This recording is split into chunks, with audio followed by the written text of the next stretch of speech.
So this is a continuation from a week or so ago, and we had two requests to get some additional documentation. One being a butter information concerning, no concern with the placement of the project, and then some depictions or some renditions, which we received both, I believe, right, Valerie? And so with those in mind, Valerie was able to craft a decision as well. So unless people have questions about the support documentation, maybe we should. Yes, Gerard. Gerard, can we have the address of the abutter, John Stevenson, just read into the record, because it's not on the letter? Sure. I'm just getting a little bit set up on my screen a little bit. Sorry. Maybe Valerie can do that. I don't. She knows the address. So the Okay, there we go. unfortunately, there's no home on the parcel. So the address is 0 Annie Moore Road. And also, Okay. yeah. So it has a parcel number or something like that, right? That's correct. Yeah. So it's parcel 4E, parcel 40. Thank you. Just thought it would be better to have something to identify the. Yeah, that's a good point. I did see in the letter, though, it did reference like 0 address, so I wasn't sure how that worked out, but that's good.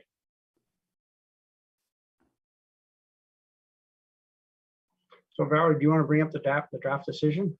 Sure. Yeah.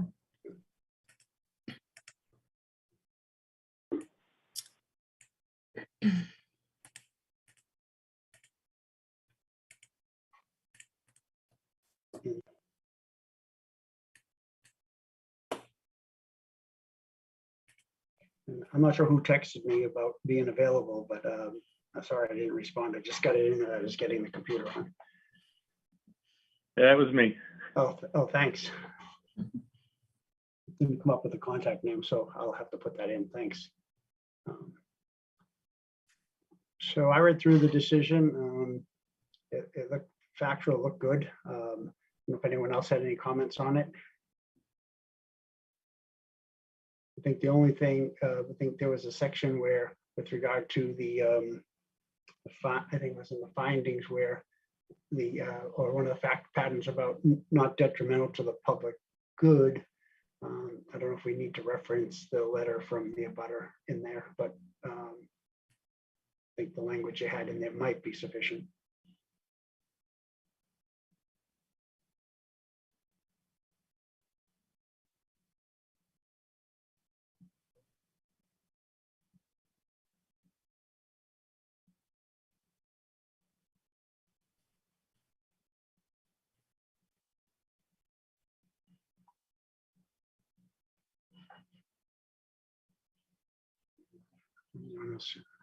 Scroll if no one has any comments.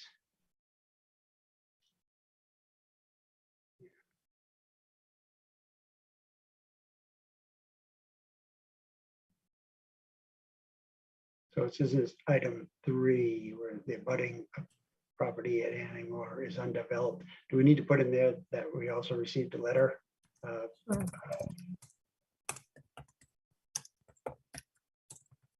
Favorable supporter, yeah.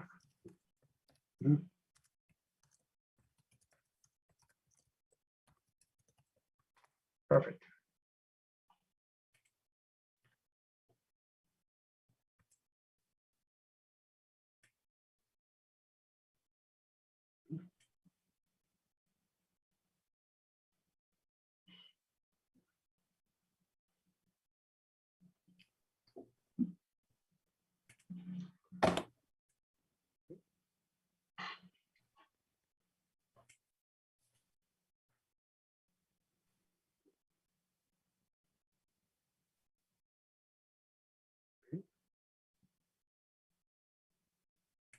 Flip through that. It's good, looks good. Looks good to me, and I apologize, Valerie, because I didn't realize that information about John Stevenson's address was already in the draft decision. Yeah. Oh, it's all right. Mhm. Never can hurt to just verify, make sure we're as complete as we can be.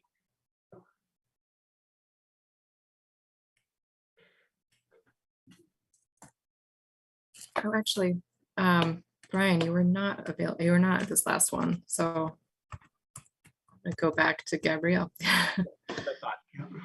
There we go. It's on the other one, right? Yeah. Mhm. Right. And then I think the last piece was just the record of the. Yep. That's standard. So variant application fee service, color photographs, site plans. And we have a quotient, so.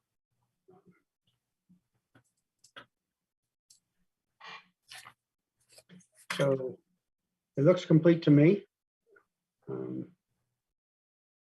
And does the applicant have any other information, or is everything up to date from what they believe they've submitted? We're good. You good? All right, thanks, Rob. Okay. So if we go with that outline of that decision, then we could entertain a motion to close the public hearing portion, and then we can do a motion to vote. I make a motion. that we- Motion to close the public hearing? Okay, and I think that was seconded. Seconded. And those in favor, Andy Kishitz, Yes.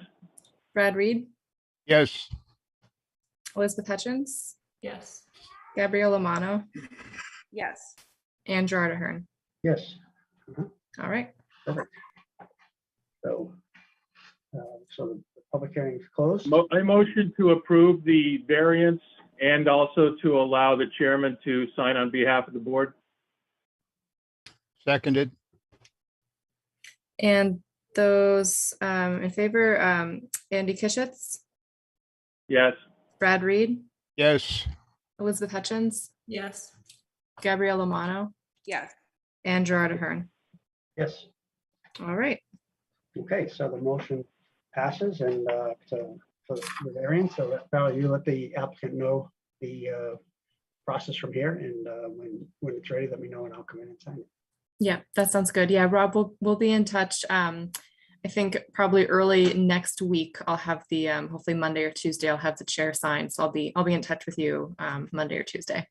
Thank you very much. All right, thanks. Okay, have a good night. Good luck with the project, Rob. Bye. Bye. All right.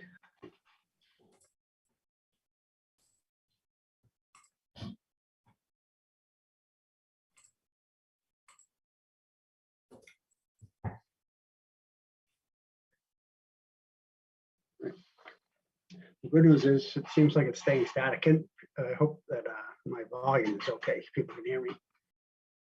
Okay, good. So, Yeah, you're good. good, thanks. Brian, do the other people in town have power? I didn't I'm lose it, fine. thank God. Yeah, Yeah, I haven't six- lost it. Just shy before 6, heard like boom, and everything went quiet in the house, but the generator kicked on, so we had to reset modems and things like that to get things back up, but at least the computer, but it seems like it's working, knock on wood. Okay. So Valerie, if everyone's here for the next hearing, we might as well get it kicked off. Sure. Mhm.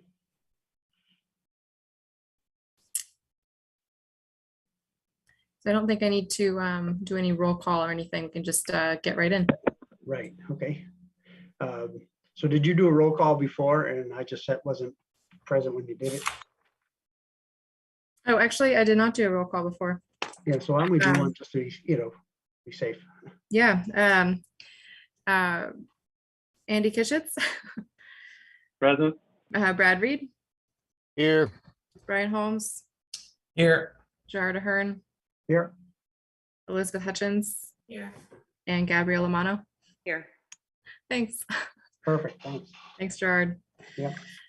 So This is the continuation of the 580 Main Street project, the Alta Neshoba Valley Rental Housing Development proposed at 580 Main Street. So when we had our last hearing, that actually took information. We had started the process with the draft decision. There were some movement on the sort of linkage items from the Board of Selectmen request to the applicant. And we discussed that we would review waivers this week, as well as any new information that comes in for the project. Before we get into sort of the waiver review, I guess there was one item of interest, new information from July 12th, a letter from BSC Group, which is Build Support and Connect Group. They were peer reviewed to the ANRAD process for the Conservation Commission. And I believe Amy Ball was going to speak to that letter if she's available. Hi, good evening. Hi, Amy. How are you? I'm welcome. Good. For the record, Amy Ball, senior ecologist with the Horsley Witten Group. Horsley Witten Group also received a copy of the BSC Group's review letter. We were not involved directly with the ANRAD review, but it had been a discussion point specific to the wetland areas on the site. Mhm. And most particularly the two isolated wet areas in the sort of central portion of the site, which the applicant proposes to fill. There had been an original assessment that I think one of the wetlands was isolated, the other was BBW, and then the applicant corrected the original assessment and noted that each was a stormwater feature. And with that, Horsley Witten had sort of deferred to what the Conservation Commission would decide upon based on a peer review of an ANRAD that was filed by the applicant. And the public hearing with the Conservation Commission was 2 nights ago, the 19th. And the conservation agent was kind enough to forward the meeting minutes to us so that we had a sense of how this fits into the project with the ZBA review, where the applicant has requested a waiver of the local wetlands bylaw. And the two areas in particular, which is sort of the main point of it, the Conservation Commission has voted that each of these areas is jurisdictional as an isolated wetland under the local bylaw. We had, and that was one of our first points in our letter from February 4th, was what is the jurisdictional status of each of these two areas. Our comments from our February 4th letter, I don't need to review all of them, but one of the specific ones was that each of these wetland areas is cumulatively a few thousand square feet in size, and together add to more than 7,300 square feet.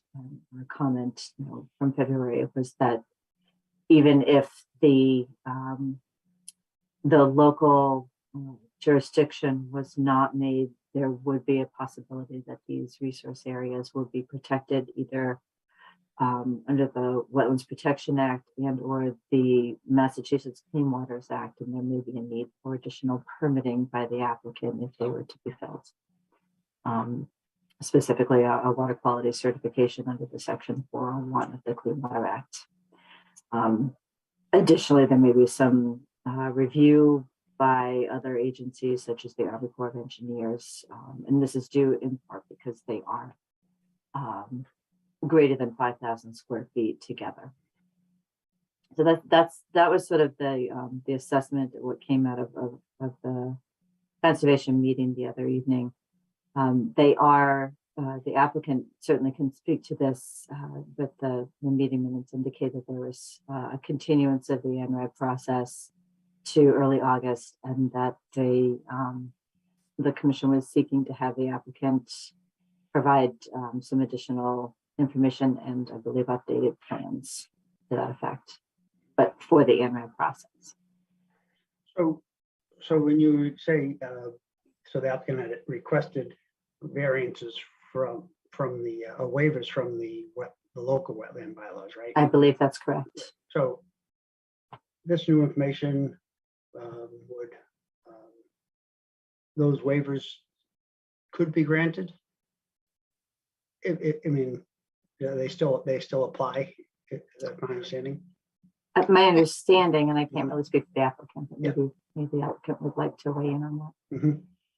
Yeah, this was Debbie Horowitz, counsel for the applicant. I was just going to say that though the 401 water quality cert and the Army Corps are not local permits, so they are not within this board's purview to grant waivers from. Correct. So we have to comply with those other requirements, and Valerie's drafted that already into the draft decision that you guys have. Okay.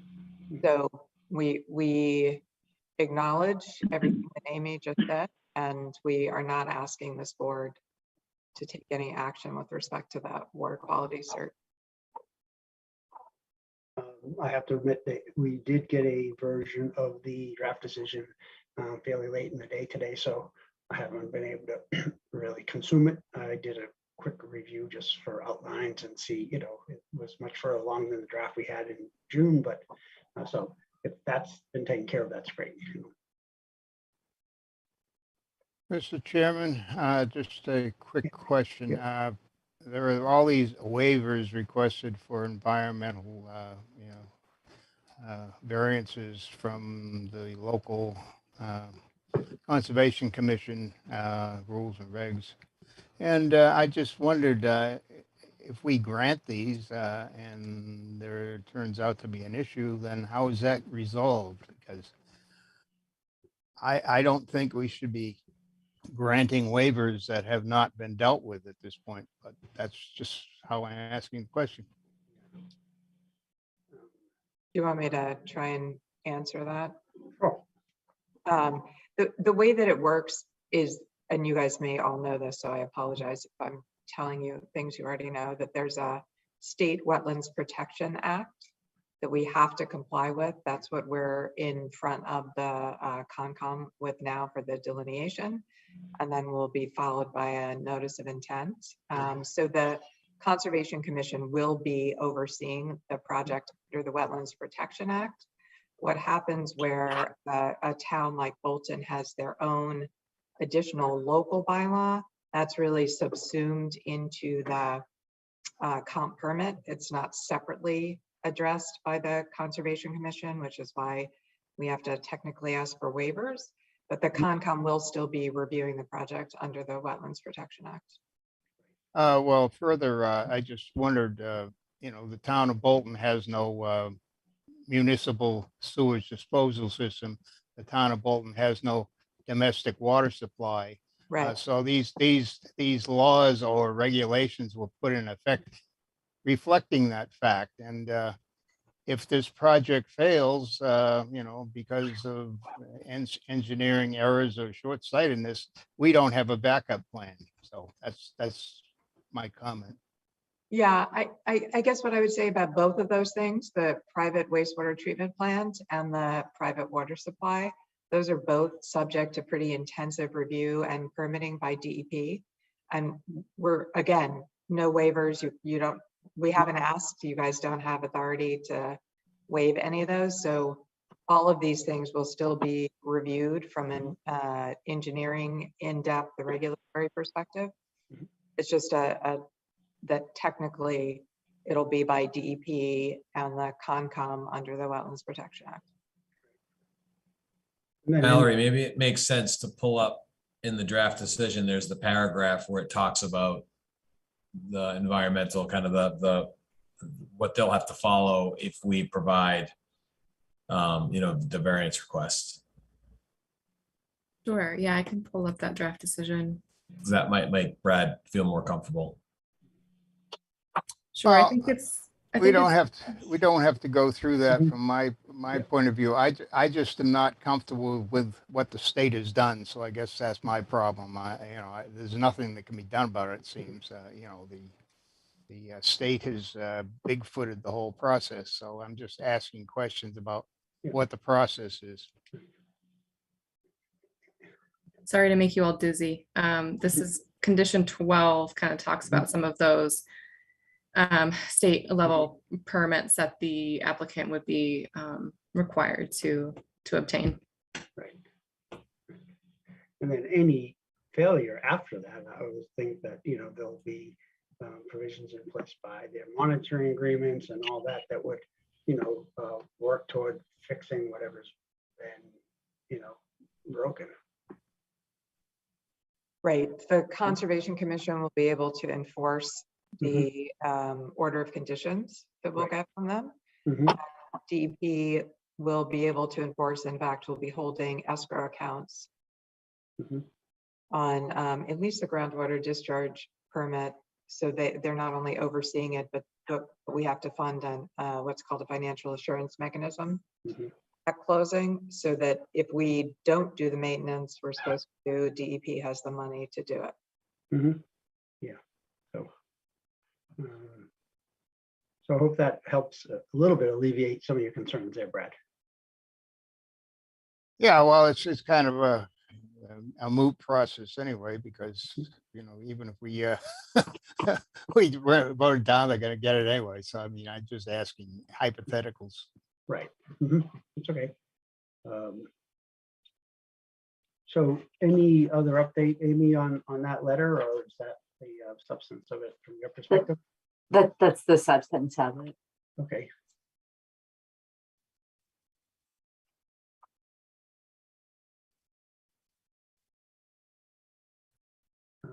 Sure.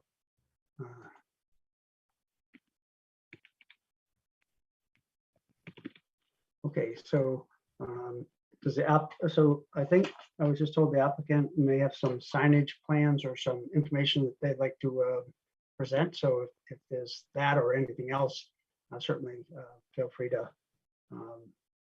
take the screen there. I'm going to ask another question. Okay.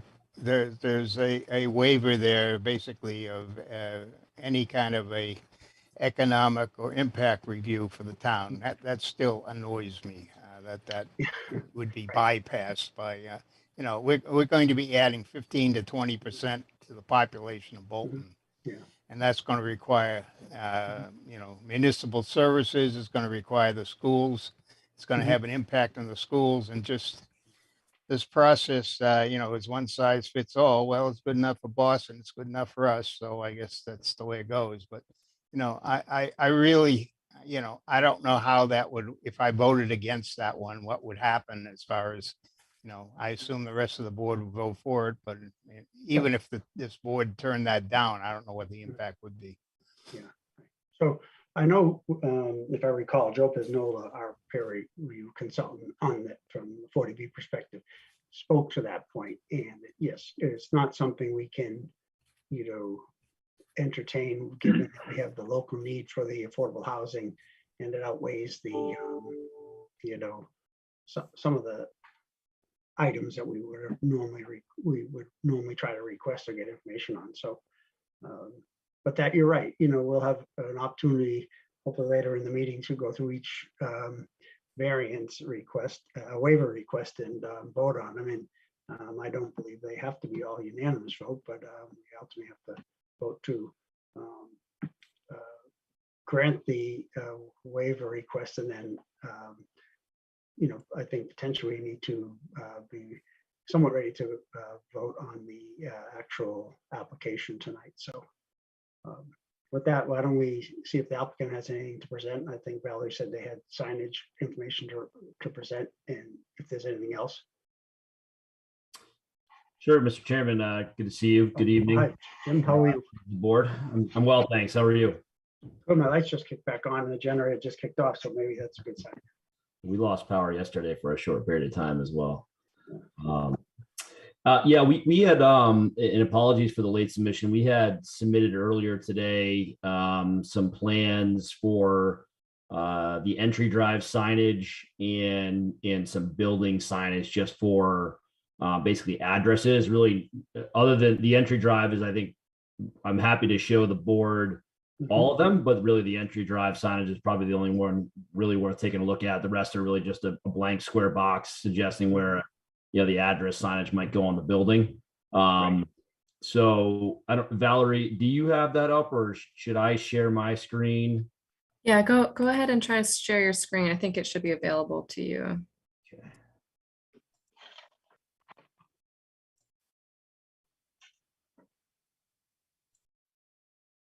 Let me know if folks can see that. Oh, yeah, just came up. All right, so so just for context, this is the sign that would be as you're coming, if you were turning into the site, it would be on the right-hand side of the drive as depicted on the site plan.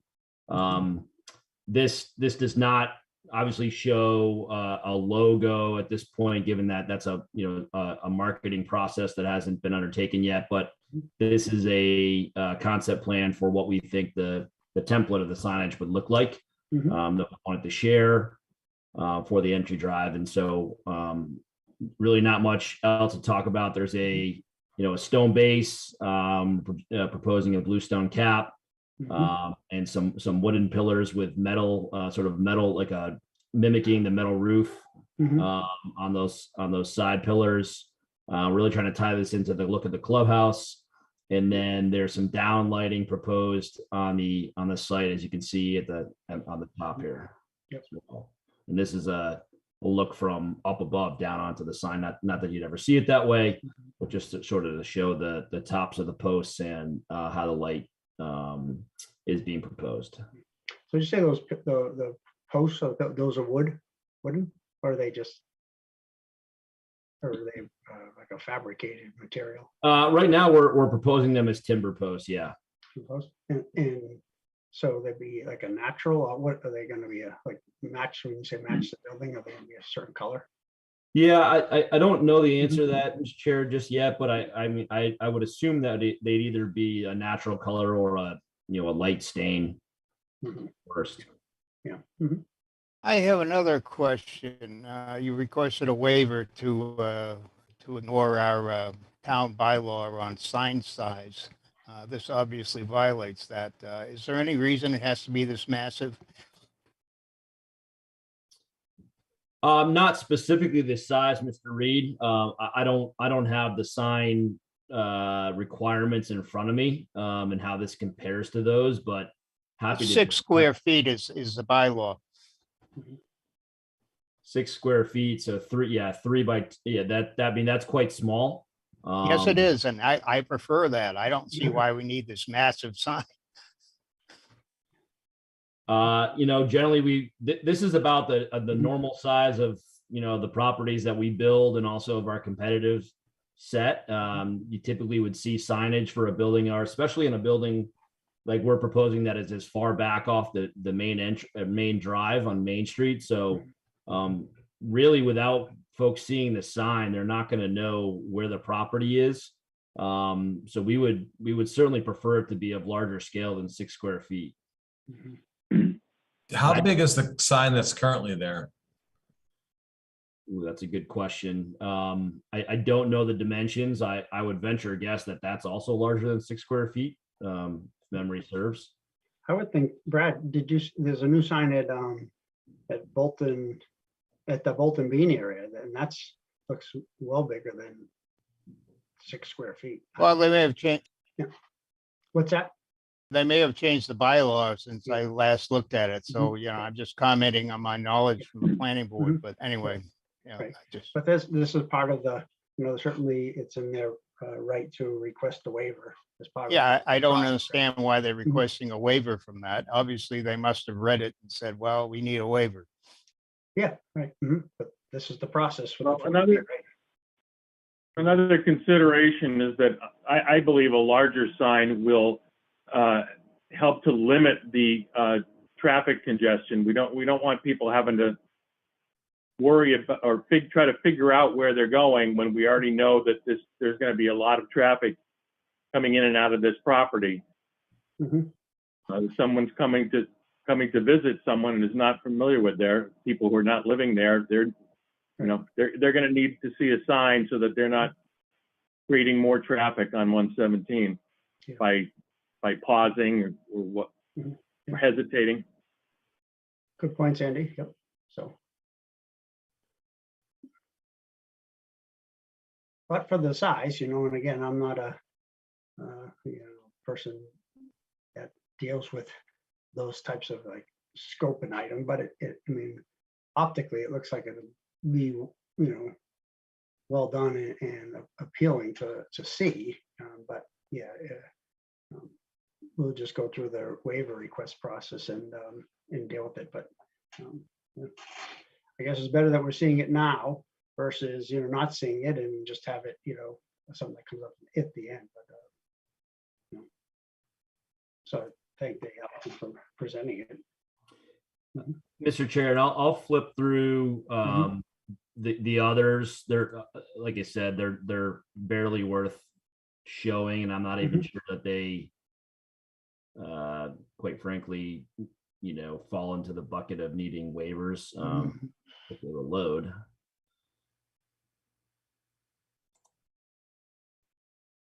I know like the design review board had in their comments requested if there's any type of signage that potentially they'd love to see it. So I'm sure you can maybe, or if not, maybe Valerie can get this over to them if it's been formally submitted to us.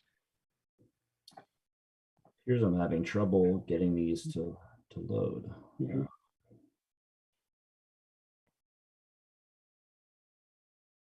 I apologize. It's okay. Not sure what's going on there. Try one more time here.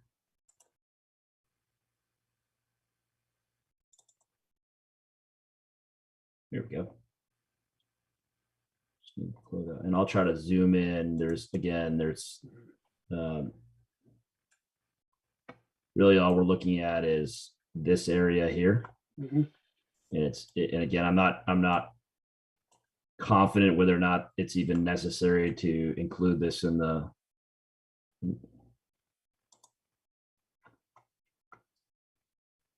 process, but I feel like it couldn't hurt. So we're just suggesting a 12 by 12 inch building address signage to the left, or the right of the doorways, which was up, and now it's no longer.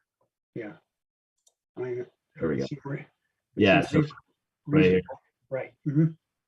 And it's the same for each of the elevations, so I won't I'll put the board through the agony of the slow download of each of these, but they're all the same, and they have been submitted to Valerie, and we're happy to discuss them. I'm not sure how applicable they are, but wanted to make sure that we put them in nonetheless.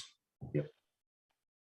I mean, you would think, that would help for a whole host of purposes, people getting there if the fire department had to respond to no, visible units and things like that.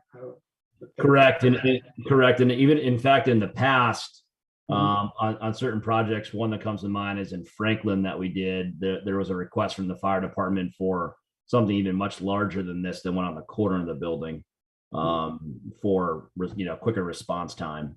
I don't know that would be the case here or not, but we always include certainly building numbers or lettering, whichever is most appropriate, and the scale depends on what the request of certain folks in the town is, generally the fire department. Yeah. So is that in lieu of like having a sign like on the property, like in front of it somewhere, or the freestanding sign that says units 1 through 430 or something like that, or? Yeah, we wouldn't have those in these buildings. It's a bit of a different animal just because these buildings are, again, so set so far back off the road. We don't anticipate that they'll have their own addresses, so they'll have, it'll be 580 Main Street, and then we haven't gone through this process yet, obviously at this stage of the game, but each building will be numbered or lettered. And we want to make sure that that's prominent, and this is just our first crack at that. But it is expected to be something very similar to this, unless more is requested or required from the fire department. Right. Or fire or police department, however they. Or police, correct, yeah. Right. That's Or right. public Life safety, safety. public safety, right? I'm sure they'll address it as necessary. Mhm. And oftentimes that'll come up when we're having our pre-submission meetings, with various departments ahead of submitting for a building permit. Right. Okay. Well, thanks for sharing those. Thank you.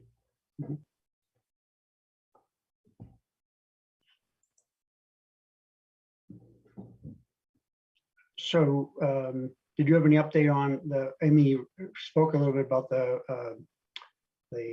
BSC letter and the conservation hearing process. So anything from your perspective on that? It sounds like it's just continuing through the process. I believe so. Phil, if you're there you are. If Phil Cordero from Allen and Major could speak to that. I don't know what you have for an update, Phil, if you have one. Sure. Mr. Chairman, we were with the Conservation Commission Tuesday evening, and what Amy reported to you is the reality of what happened. They voted to accept the delineations on site, which include the 2 isolated areas that Amy laid out, and our bordering vegetated lines adjacent to the rear stormwater pond, Great Brook, and at the rear lacrosse fields. The open ticketed item is that when BSC was on site, we've moved a few of the flags at their request, most notably down by the lacrosse fields. So conservation has asked us just to replot those on a plan, and then they'll be in a position to close out the ANRAD and accept everything as final. Okay. Yeah, I think I read something like that. I started to read that letter before I jumped on. Okay. So no showstoppers in that process. It's just moving Through due course, there appear to be no showstoppers, Mr. Chair. Okay, thanks. Sure. Anyone have any questions from the board on that Concom process? Okay. So let's be brief next here. Keep this moving along. So we had sort of an update on the decision that we have, like that drafter. At some point, we'll certainly work through that probably during the 40-day period. We've heard from Amy, we've heard from the applicant. So is Joe Pesnola on at all? Did he attend tonight, Valerie? And if he does, does he have any? Yes, Mr. Chairman, I'm on. Hi, Joe. Via my cell phone. I'm having some computer problems because of the storms, but I am here and listening. Okay, so did you have any feedback regarding the decision at the last hearing, you had some items for us to be watchful of. I think part of it was the linkage, but I think that looks like it's been updated. The linkage is all squared away, and the other one that I had was just on the occupancy permit to expand some language with regards to the idea of rolling occupancy permits and making sure that the police, fire, and building inspector have full authority to determine that infrastructure related to whatever buildings they want to occupy are done. And they also have added language with regards to requiring, prior to a building permit, the sequencing plan, how they plan to build it, and how they plan to segregate the construction traffic and residents once they're at the point where they've got both happening at the same time. So I find that all acceptable. One of the other items that was outstanding that I haven't heard anything on was the feedback on whether the building permit fees at the time of application are the fees that are applicable, or if they need to ask for a waiver of the increased fee amount that changed while we have been in this process. I did hear back from town council today on that point. It sounds like he was unable to find anything that would require the freezing of the building permits to the date of application. So if that is requested, that would need to be a waiver.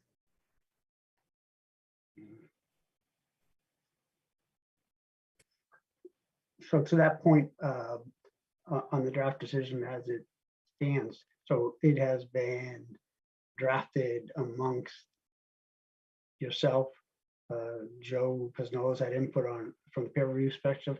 Town council has seen it and reviewed it and had an opportunity to comment on it, and anything that they've commented on have been incorporated. That's correct. Yeah, I think there's still some items that we need to just go back and forth on a few more times, but yes, all of those individuals have been able to weigh in. Okay, good. And right, and as I said, once we close the public hearing and vote, on the just application as it stands, we have that 40-day window to actually issue a decision, and so sure we'll have any revisions going on during that period too. But I want to be sure that at least we have the benefit of town councils had an opportunity, because I know it's hard to get them in the sequencing. Right. I will say that once the public hearing is closed, we wouldn't be able to get that input from the applicant. So, to the extent possible, I think we should try to get all of those items that the applicant may still want some input on kind of out of the way first, so that we can still have those conversations. So if I can clarify that, we can't submit new information about the project, but we could have, but you could still have a discussion about what's going to end up in the decision. We just can't submit new information about the project once the hearing closes.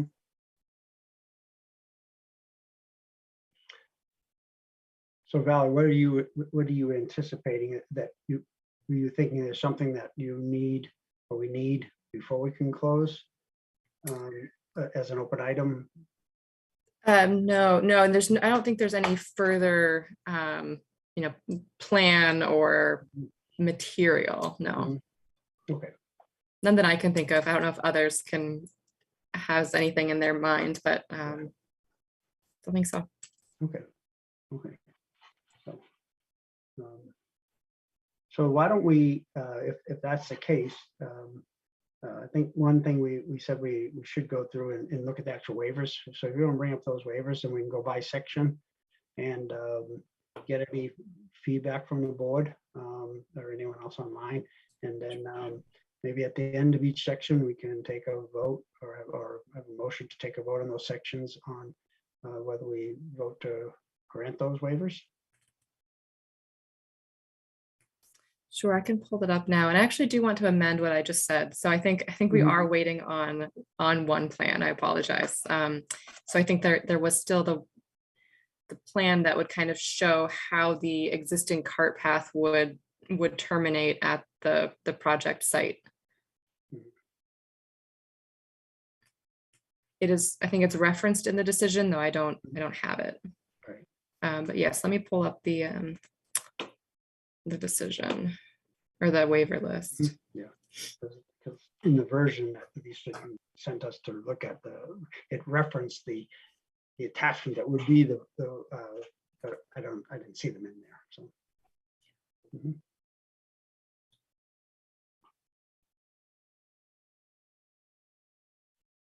And so this list here, based on like any of the new information that we get like tonight, that letter from BSC, if there's anything that has to change, or just let us know from the applicant's perspective, so that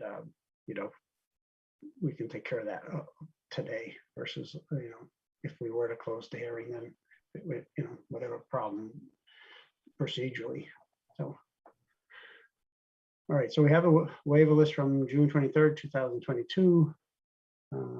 There's a little preface there.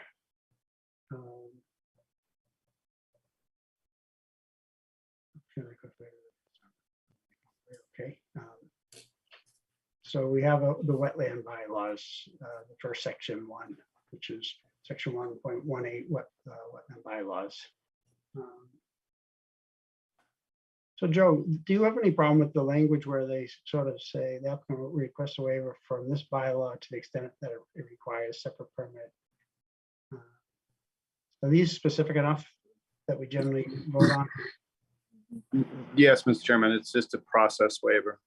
basically saying that under the local bylaw, the comprehensive permit is taking place of any process that they would need to go through Okay. with the Conservation Commission. They still have to go to conservation under the state wetlands, but this is just saying that they're asking for a waiver from all local process. Okay. All right, so any discussion from the board on section 1 waivers?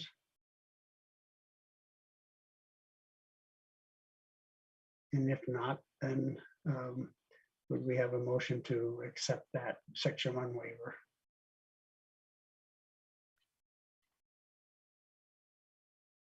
I would motion that we accept the section 1 wetlands bylaw waiver. Okay. So we're getting that seconded. And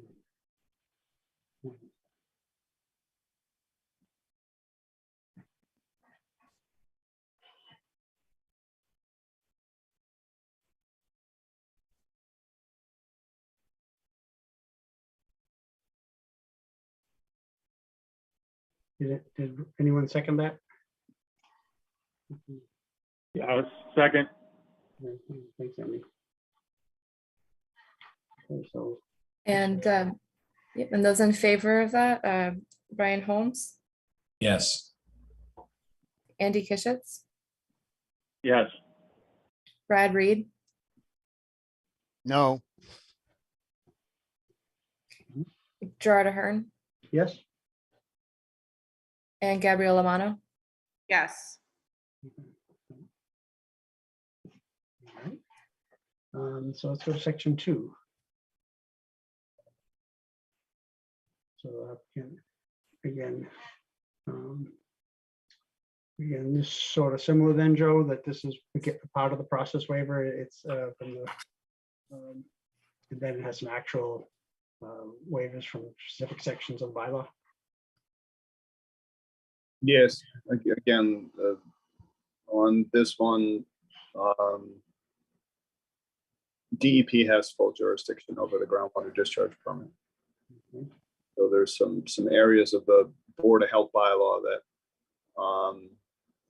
that are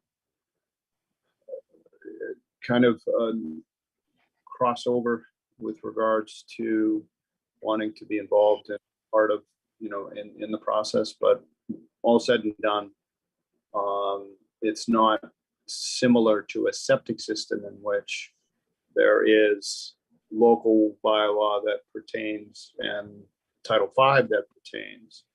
In this case, the groundwater discharge permit regulations are the sole regulations that that apply, and DEP has sole jurisdiction, Mhm. almost regardless of whether this is a 40B. So they're just belt and suspenders here, making sure that there's nothing in the Board of Health regulations that could be perceived as impacting the design and permitting of that system. Thank you. I'm going to ask you for your advice or your context on all these, Joe. So just to be sure we're not missing something. So Valerie, section could you 1. scroll down a little bit? Mhm. Sure, it's just the filing fee at the end there. Okay. Okay.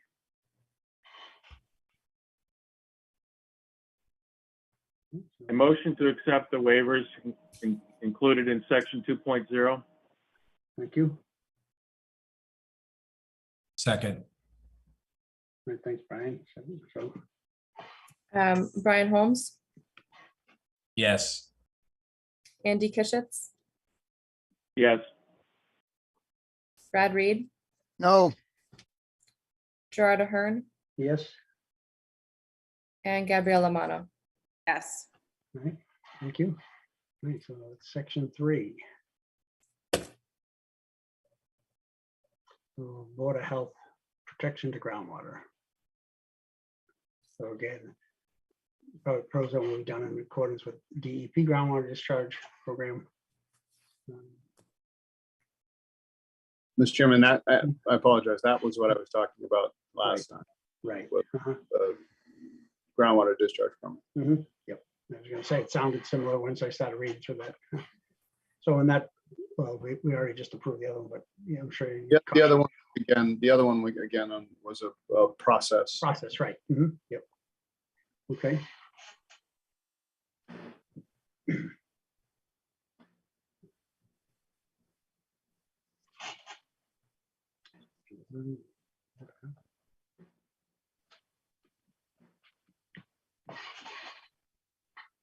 A motion to accept the waivers contained in section 3.0. Thank you, Andy. Second, Thanks. All right. Brian Holmes, yes. Andy Kishitz, Yes. Brad Reed, No, Gerard Ahern, Yes.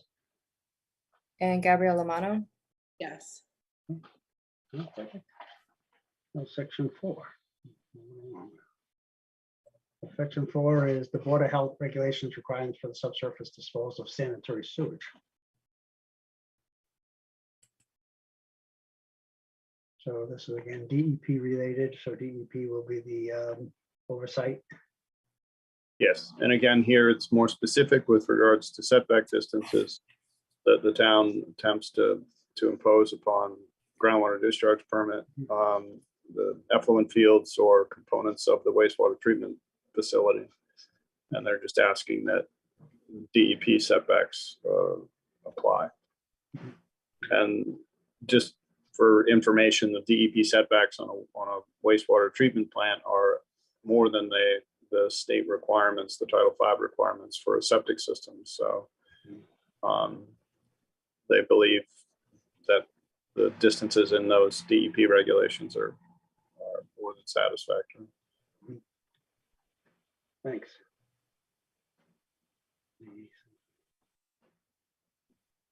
Okay. So A motion that we approve section 4. okay, thanks. Brian. Second. Brian Holmes, Yes. Andy Kishitz, Yes. Brad Reed, no, Gerard Ahern, Yep. Yes. Sorry. and Gabrielle Lamano. Yes.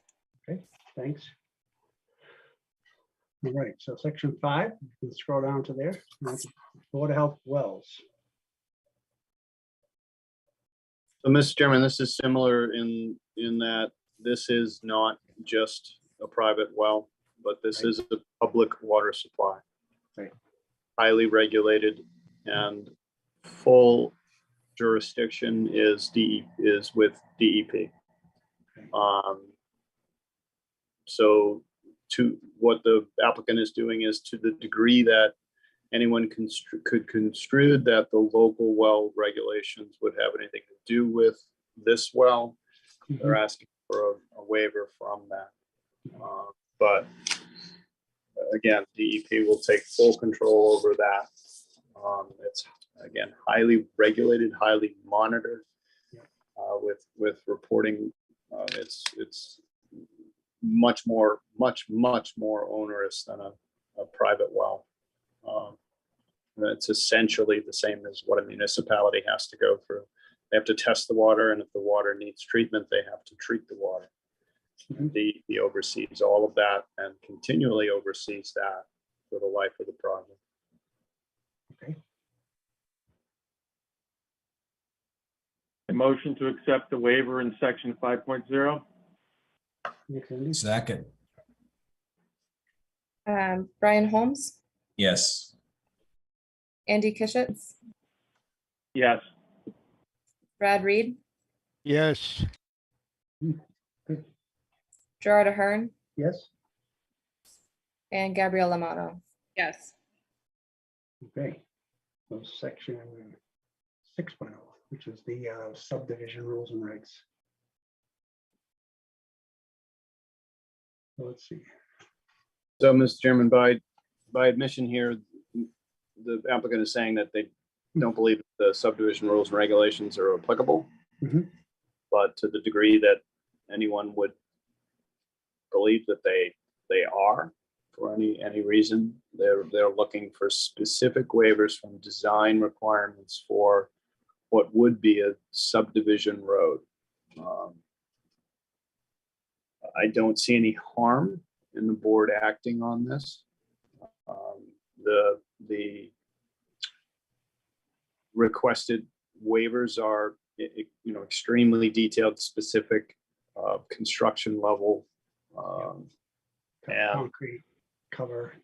yeah, so I don't see any issue with the board just acting on it, and with an abundance of caution, and in the for the benefit of the applicant and any future review of zoning compliance.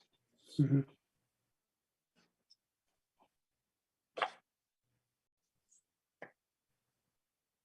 Okay, well, thanks for that guidance there.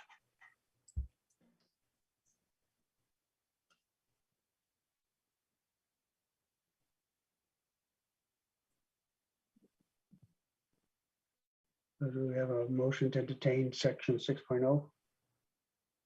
Sorry, I was muted. I'll motion to accept 6.0. Second, Brian Holmes, Yes. Andy Kishitz, yes. Brad Reed, Yes, Gerard Ahern, Yes.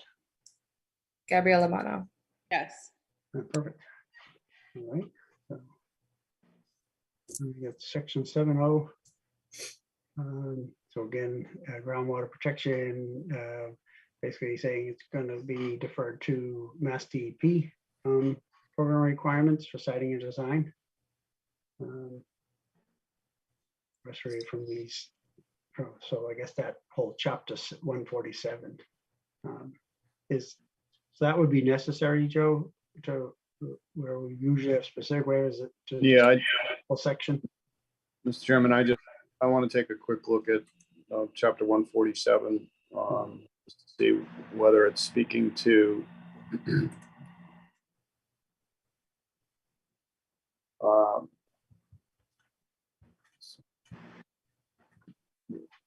purpose and intent of this authority is the Board of Health in order to protect, preserve, and maintain the existing potential groundwater supply, groundwater recharge areas within the town of Bolton.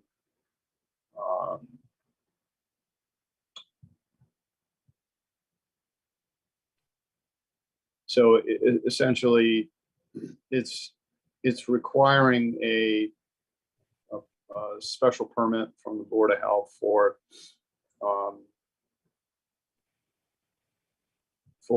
just about any commercial or multifamily project in the town.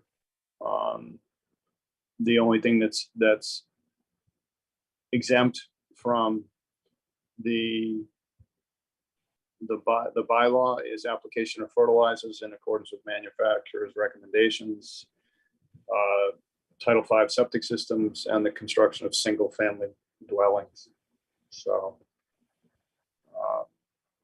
as I think, Mr. Reed alluded to, the town doesn't have any municipal water or municipal sewage. So there's a desire to make sure and be very mindful of groundwater protection. Mhm. This is a local permit. It's subsumed into the comprehensive permit. So the purpose of this waiver is merely to acknowledge that the board is taking the place of the Board of Health in granting permission or granting approval of the project. What the Board of Health would look at in this instance would be exactly what you and DEP will be looking at, and the Conservation Commission would be looking at with regards to the suitability and adequacy of their stormwater management system, the impact of the well on the town's groundwater, and the impact or design, impact and design of the wastewater treatment plant and the effluent system that's associated with that. There are performance standards, but the performance standards are very specific with regards to hazardous material, chemical use of chemical fertilizers, underground storage tanks, runoff from impervious surfaces going untreated. So it's essentially there's no added requirements to a project like this other than a process by which the Board of Health can ensure that they're doing everything right. You're doing that in their stead with reliance upon your peer review engineers that have gone through all of the plans and so forth and concluded that they are in fact doing everything, except with regard to the wastewater treatment plant and the public water supply well, and the board needs to defer to DEP on those issues. So does DEP keep the Conservation Commission or Board of Health, updated throughout this process so that, if there are any concerns that they at least get vocalized to them, to DEP? I think the Conservation Commission has been very, very much involved in watching the process and looking at the project. I'm not sure. I know that the Board of Health and Mr. Brookings had some initial review and commentary and haven't plugged in through the process, but there's not a lot of involvement for the Board of Health because during DEP's review, so we're granting this, if we grant this waiver request, it puts the review in the process within DEP. Just for a moment, does DEP during that process, do they, the town updated, or is it just, it results in a permit and then it's just done? I believe that on both permits, the Board of Health is copied on the permit, but I don't think they're copied on, the correspondence and process while they're going through the review of the myriads of documentation that has to be submitted for both of those permits, the well and the groundwater discharge. Okay. All right. Thanks.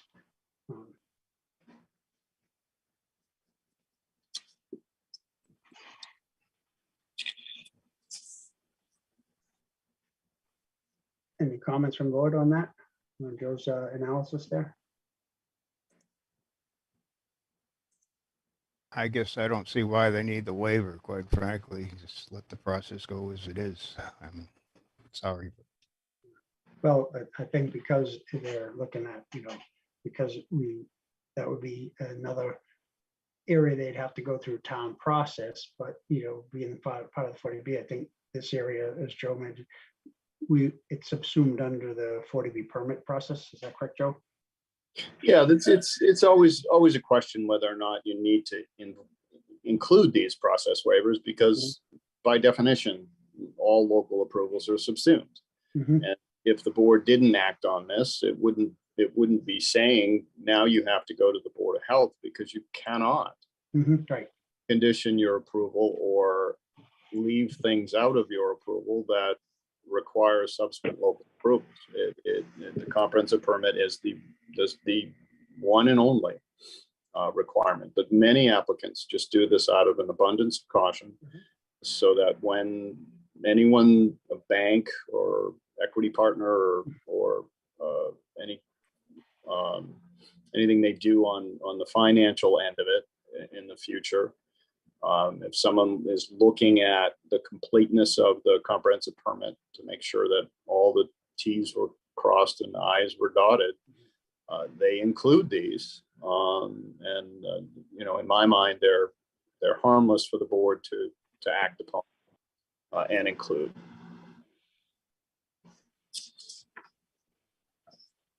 Okay. Well, that's good. So I think we should entertain a motion to then approve that section as well.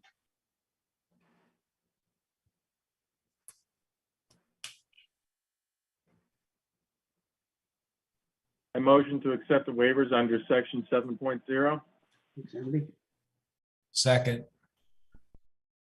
Brian Holmes, yes. Andy Kishitz, Yes, Brad Reed, yes, Gerard Ahern, Yes, Gabrielle Lamano. Yes. thanks. Mr. Chairman, Yep. can we address the items in section 8 one by one, because it's a lengthy section? Sure. Address them with individual votes or just walk through them, talk, and then at the end do one vote. I'd like to do one vote for each waiver, because I don't want to have to remember all the feedback we get Right. through the Okay, whole section. Okay, so that's fine. We can, I have no problem with that recommendation, Andy. So let's do section 8.0, and then we'll do them by the zoning. We'll do them by category, 8.1, 8.2, 8.3, whatever.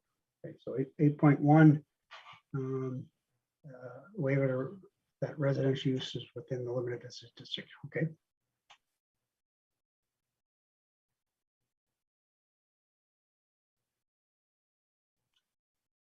Any discussion? If not, then we'll just walk through motions. Yeah, I would motion that we accept 8.1.1.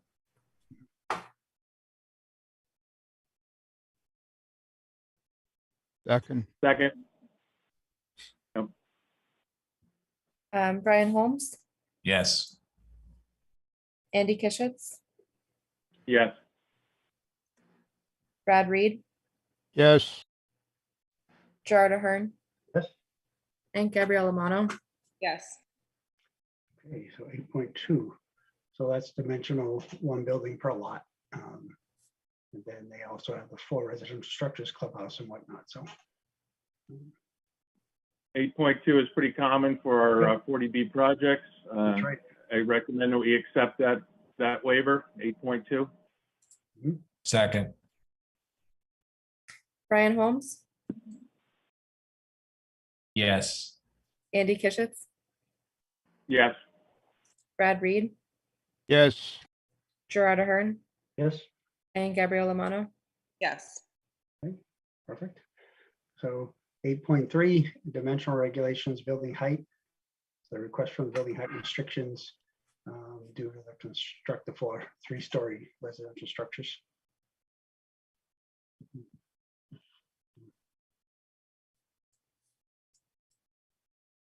And the reference dated to September 7, 21, those are the most, that's the most recent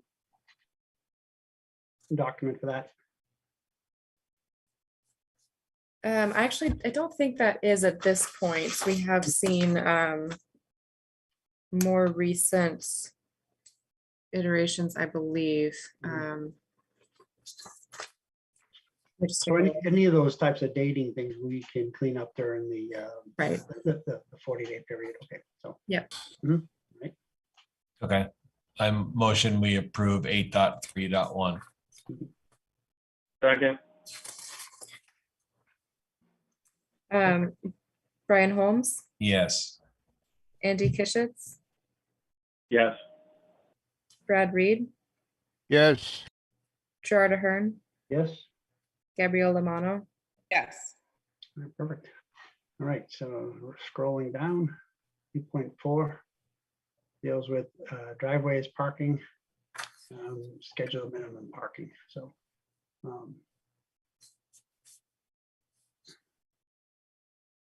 certainly they've given us schedules on parking usage in the number of parking spaces and whatnot. So this is essentially saying that since there is no comparable use Mhm.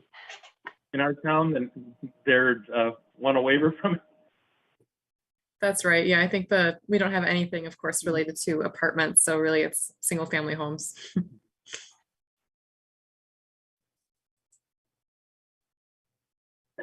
I recommend acceptance of waiver 8.4. Second, Brian Holmes, Yes. Andy Kishitz, Yes. Brad Reed, yes, Gerard Ahern, Yes, and Gabrielle Lamano. Yes. perfect. Thanks, team. All right. So 8.5, dealing with driveways, parking, off-site parking.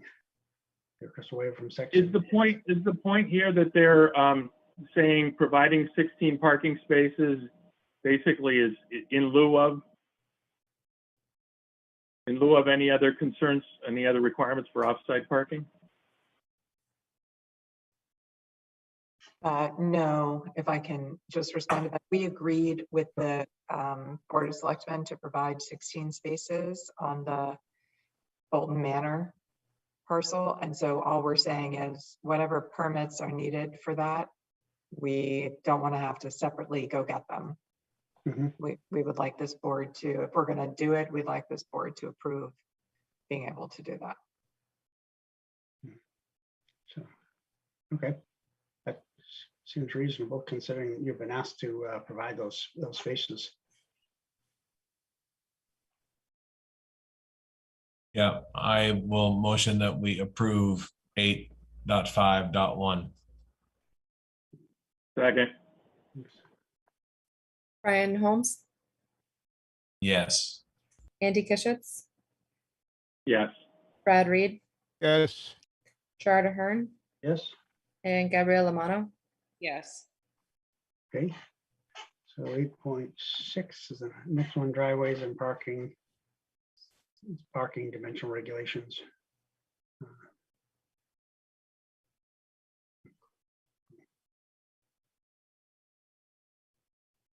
Let's see the Could that be problem. explained a bit?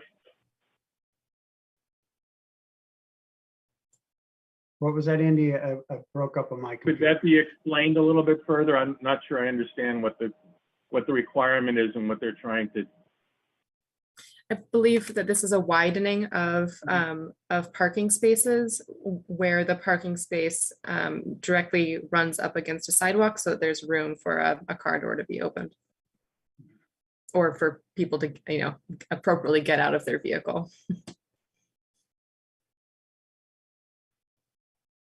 So they're asking to allow additional space. So for No, they're asking to cut, not to. So they're the bylaw currently asks for the widening of spaces. oh, I see. Okay, yep. So Is Phil Cordero on? Yeah, I was gonna say, Phil, do you have anything to add to this one? I am. Sorry, I was just going to let Valerie finish. I was going to offer up, for the record, Phil Cordero from Allen and Major. What the bylaw specifically requires is that when a car is parked in a head-in fashion and the curb line, the sidewalk abuts the curb line, they request an additional 2 feet in that dimension in the event that the car overhangs over the sidewalk area. So we are requesting relief to not have to provide that additional 2 feet. So what it affords us the opportunity to do is put the sidewalk right on the curbing without creating the grass strip to deal with that buffer overhang. Okay, so I guess the idea would be that in a public right of way, you wouldn't have cars blocking the sidewalk and preventing pedestrian traffic or preventing the town from using a snow blower along that area. But that might not be so relevant in the case of the private development. Correct. That's it exactly. okay.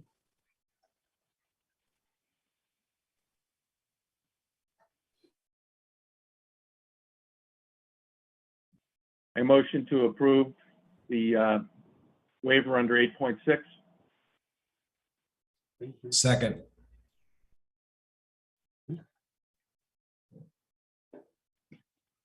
Valerie, you want to roll call that? Sorry, I'm on mute. Brian Holmes, Yes. Andy Kishitz, Yes. Brad Reed, yes, Gerard Ahern, Yes. and Gabrielle Lamano. Yes. All right, perfect. 8.7. Again, we're dealing with driveways, parking, So this deals with off-street parking and loading area design requirements, and it deals with setbacks. Best way to provide parking less than 10 feet to a proposed side lot line. Don't perceive any problems with that.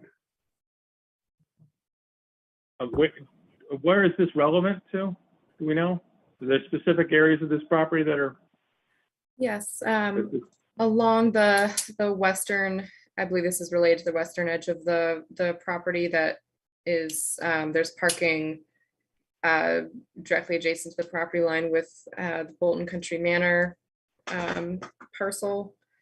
And there may be other places as well. I don't have the plans right in front of me, but perhaps. Valerie, Yeah. I'll jump in if I could. Thanks. It's relative to the parking that shares the property line with the remnant of Bolton Office Park. So where we are dividing the parcel through the A&R, our parking will be close within 10 feet to the property line. That's its relevancy. Thanks, Phil. Sure. So I motion that we approve 8.7.1. Second. Brian Holmes, Yes. Andy Kishitz, Yes. Brad Reed, Yes. Gerard Ahern, Yes. and Gabrielle Amano. Yes. All right. Okay, so scroll a little bit at Valerie. There we go. All right.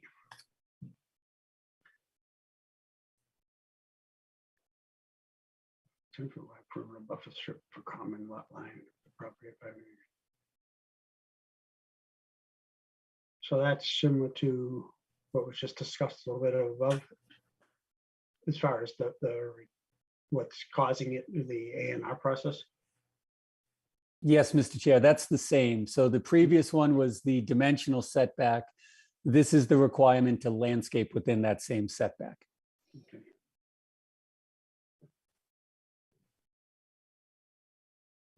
Motion we approve 8.8.1. Second. Brian Holmes, Yes. Andy Kishitz, Yes. Brad Reed, Yes. Gerard Ahern, Yes. and Gabrielle Amano. Yes. Okay. 8.9, off-street parking and loading area design requirements, interior landscape requirements. Waiver in its entirety to provide parking fields as shown on the site development plans, with landscaping as shown in the park development plans. Okay.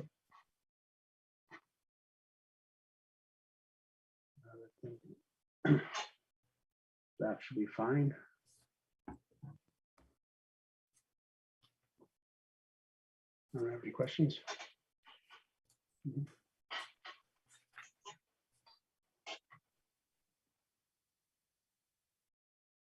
No, I motion we approve 8.9.1. Second. Brian Holmes, Yes. Andy Kishitz, Yes. Brad Reed, Yes. Gerard Ahern, Yes. and Gabrielle Amano. Yes. Perfect. All right, sign requirements. That's good. So I think we discussed the basis of this one a little earlier. We have some proposed plans for signage, but Can someone show the location again on a map, on the site plan?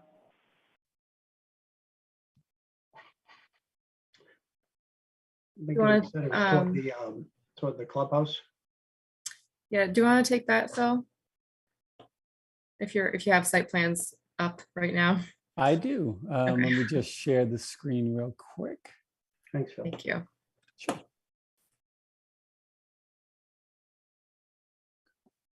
Are you seeing the plan, or do you see the plan? Yep, with the red line. Is that it? Yeah. Yes, I'm Mhm. sorry, I'm having.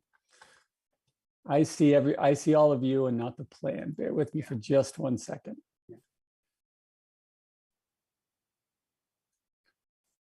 I see the Okay. plan. Okay. Yeah, we can I- see the plan. Yeah, it's not, it doesn't show the signage that well, but they'll do, I think. The sign locus is right here where I'm highlighting, if everybody can see it on the plan. Right, It is the angled sign towards Main Street, okay. right here. So is that, And do you know how close that is to the street, the closest point?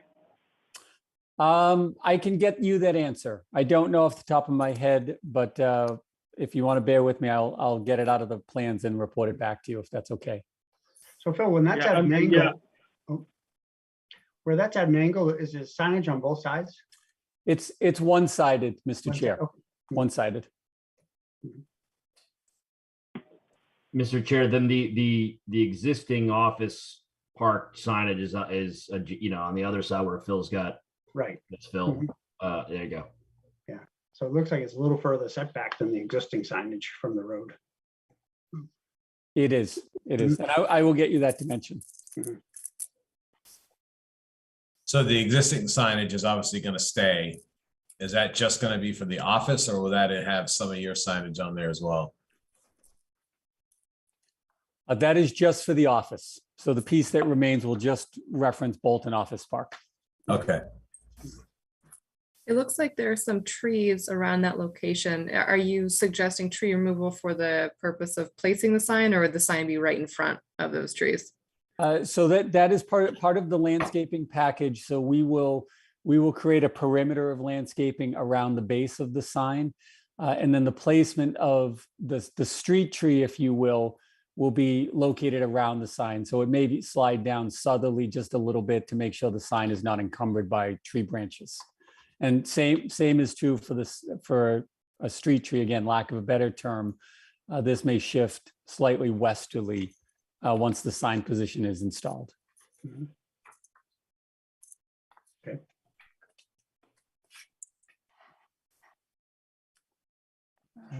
Thank you for your patience. I have the sign dimension. We're approximately 20 feet off of the lot line. So certainly further back, and I'll just clear my image, certainly further back than the existing sign, approximately 20 feet from the property line right of way.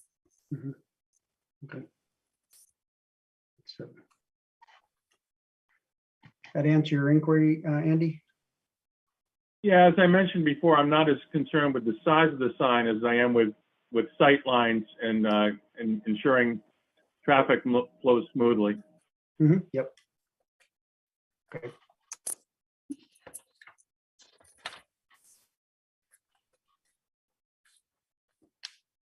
Right, so I want to go back to the waiver request, Valley. There we go.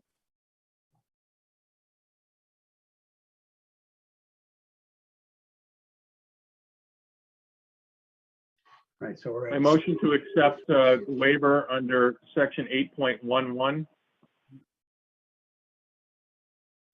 8.10. I think it was 8.10. 8.10, yeah, I'm sorry. I 8.10, thought we were dealing with this. 8.10. Okay, so first one's location and second one's the sign. Yeah. All right, I motion to accept the waiver under 8.10. Second, Brian Holmes, yes. Andy Kishitz, Yes. Brad Reed, Yes, Gerard Ahern, Yes, and Gabrielle Amano. Yes. so 8.1. Let's see, so, right, so 8.11 now. Size. So Yeah. 36 square, we already talked, it's gonna be a is it 60 square feet? Or was it? Yeah, I motion we accept 8.11. Second. Brian Holmes, Yes. Andy Kishitz, Yes. Brad Reed, no, Gerard Ahern, Yes, Gabrielle Amano. Yes. okay. So in 8.12, firefighting, water supply. Firing system here. Yep. Mr. Chairman, this is another process waiver. This is a specific requirement that requires the firefighting means to be reviewed by the planning board. So they're asking that, again, that because all local processes are subsumed into the comprehensive permit, that the board recognizes that they don't have to go to planning board with their firefighting plan. Obviously, under the state building code, which this board has no jurisdiction, the fire department has an enormous jurisdiction and responsibility to review all of the means and methods for fire suppression, fire protection, both in the buildings and around the site. And the fire department won't sign off on the building permit if that all isn't done. Right. Okay. I motion we approve 8.12.1. Second, Brian Holmes, Yes. Andy Kishitz, yes. Brad Reed, Yes. Gerard Ahern, Yes. Gabrielle Lamano. Yes. All right. So 8.13 is business, commercial, industrial regulation, request waiver from the section for applicable design standards for lots within the limited business overlay.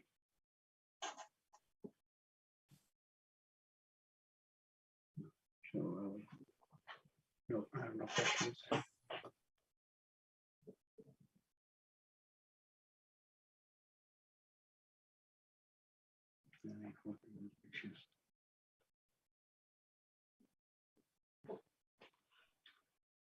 Seems to dovetail with the other waiver that we had allowing for construction of residential within a limited business district.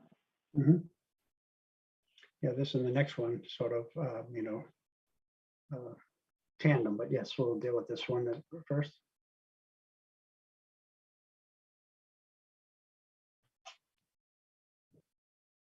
I don't see a problem with this one. No, I motion we approve 8.13.1. Second, Brian Holmes, Yes. Andy Kishitz, yes. Brad Reed, Yes. Gerard Ahern, Yes. Gabrielle Lamano. yes, All right. And 8.14 is to allow mixed use within the overlay district, or a waiver from the mixed use within the overlay district. Same as above. I motion that we approve waiver 8.14. Second. Brian Holmes, Yes. Andy Kishitz, Yes. Brad Reed, Yes. Gerard Ahern, Yes. Gabrielle Lamano. yes, Perfect. All right, so now we're into section 9.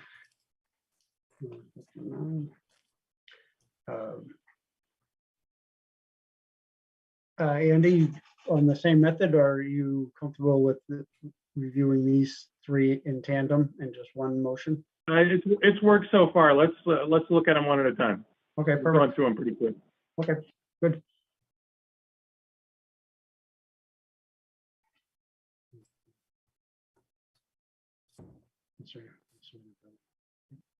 Okay. Again, it'll all go through the building permit process, and so I don't think there'll be any problems with granting this waiver. Yeah, I motion we approve 9.1.1. Second, Brian Holmes, Yes. Andy Kishitz, yes. Brad Reed, Yes. Gerard Ahern, Yes. Gabrielle Lamano. yes, Okay, perfect. 9.2 applicant raise a waiver for providing funding source information, projections, and market projections with the application. Is this normal, Joe? No, Mr.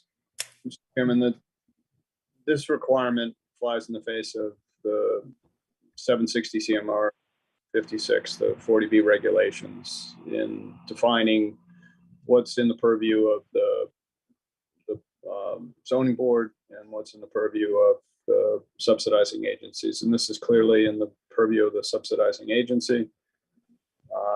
And clearly stated in the 2008 revisions to the regulations that this is the only time that the board can enter into or request financial information of this sort is if the board proposes a condition or denies a waiver or speculates on denial of a waiver, and the applicant claims that Uneconomic. renders the project uneconomic. That hasn't happened, so the board doesn't have the jurisdiction to ask for this information. I don't know if your local zoning board regulations regarding 40B applications just haven't been updated since the 08 reg change, or if you just decided that let's keep it in there anyway. But that's the bottom line. Yes, that's correct. Our the comprehensive permit rules and regs need to be updated.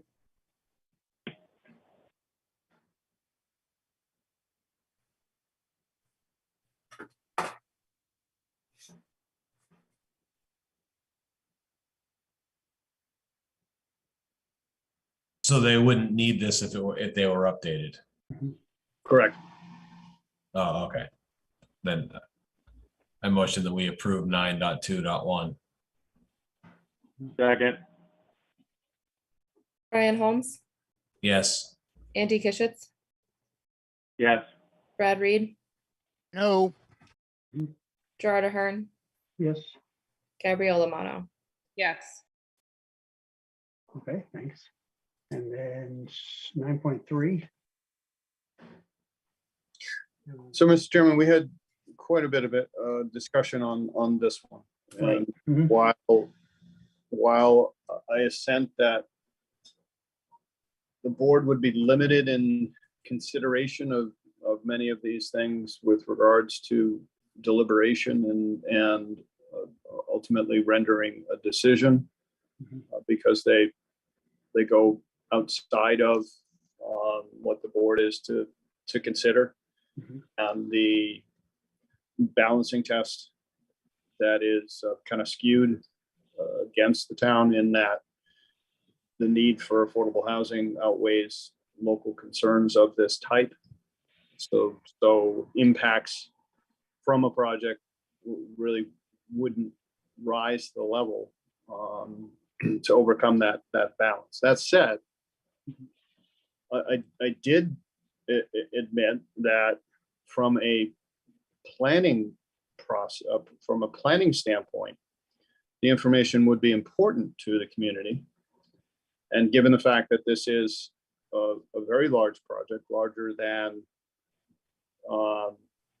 even the regulations speak to, as far as the regulations defining what a large project is in the community based on the community's size,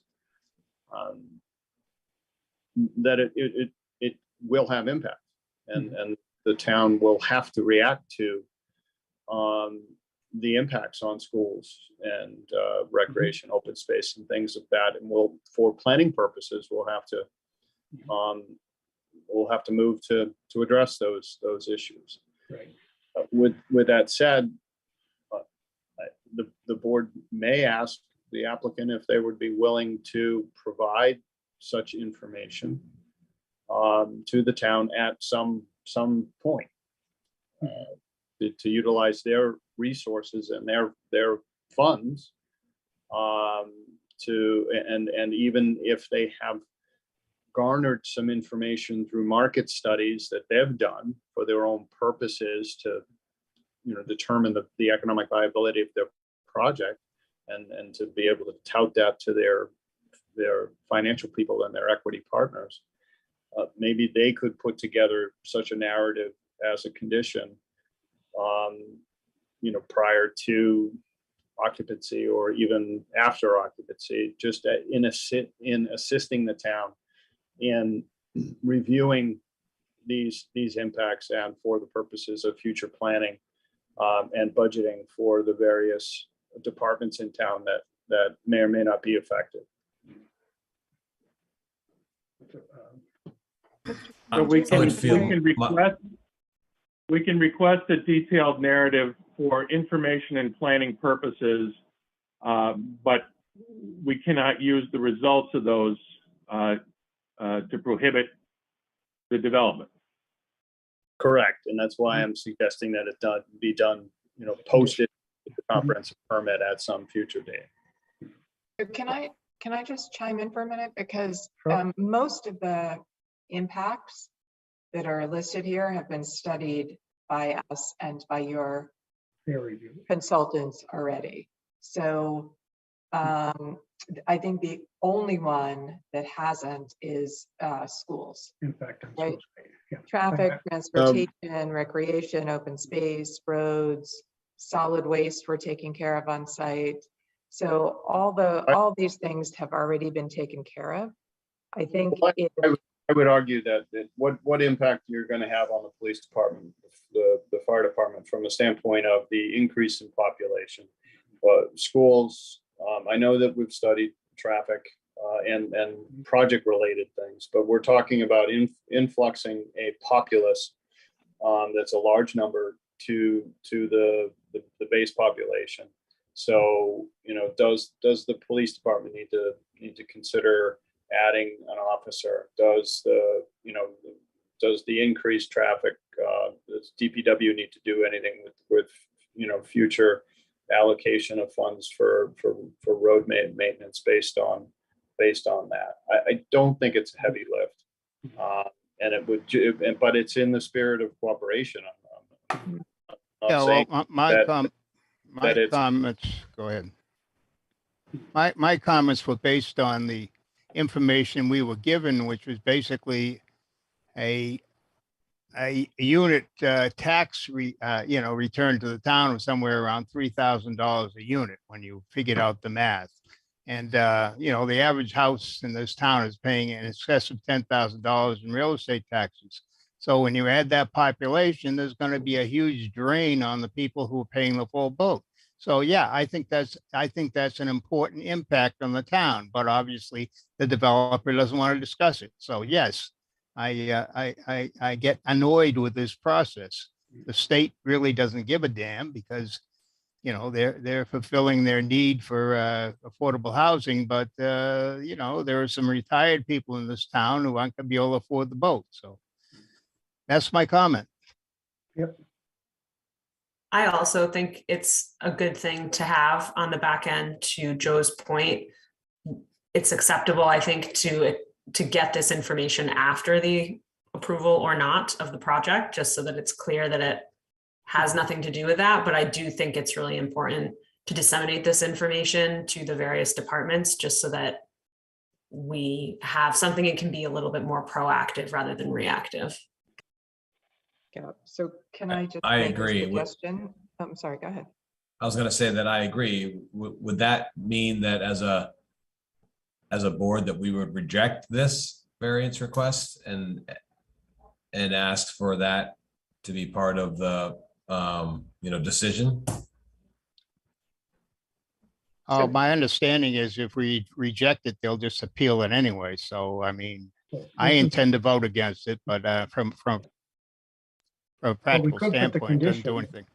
No, I think the question is if the board denies this waiver, then it compels the applicant to provide it. If you recognize what I've said, that it shouldn't play into the deliberation and it shouldn't therefore be submitted during the public hearing process, then you could condition its submission after the fact, prior to occupancy permit or whatever trigger you'd like. Right. So it's not prolonging the process, and it's not then entering it into the deliberation. Yeah, well, my initial bringing this up was not to stop the project. Obviously, the project is going to be built and will be, but I think the town is owed at least some data which would allow us to plan for that eventuality. I mean, we're going to be stuck with a bunch of bills we didn't anticipate in our annual budget, and I think the sooner we get that information, the better we can plan.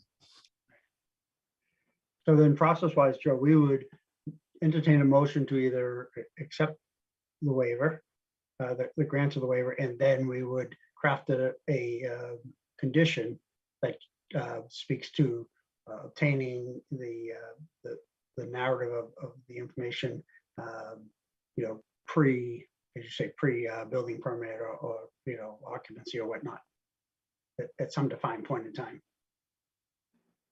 Correct. Okay.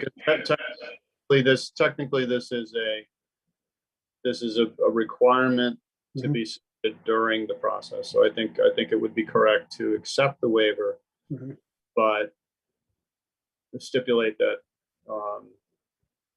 that you're looking for it to through a condition that you're looking for some kind of fiscal impact analysis narrative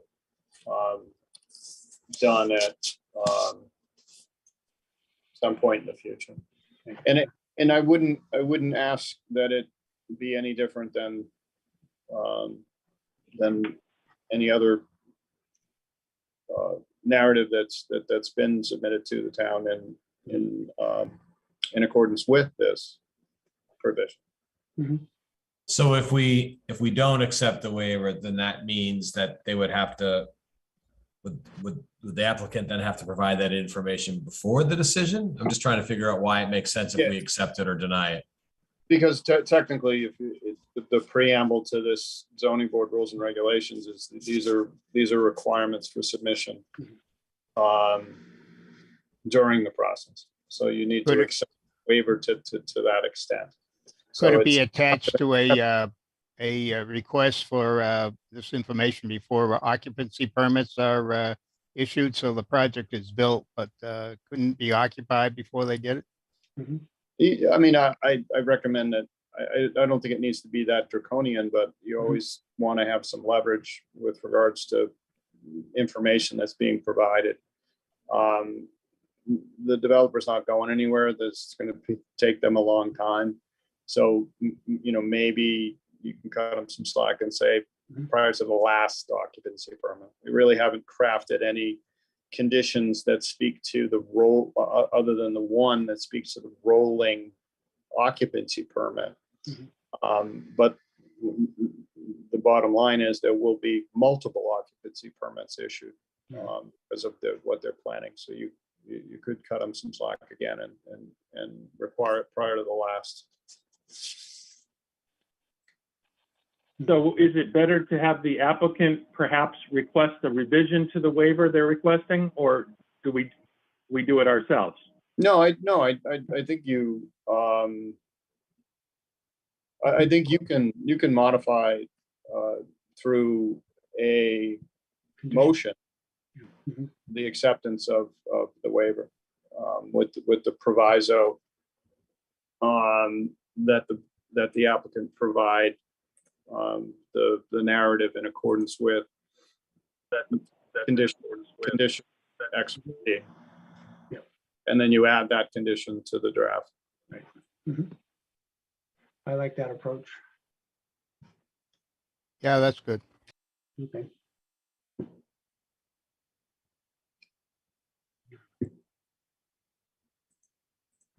So I guess I don't know how to word that. Someone needs to word that as an exception with a condition. Yeah, I just motion to accept 9.3.1 with the proviso that the applicant adhere to condition for future submission of the information. Prior to final occupancy permit. Then the condition can speak to the final occupancy.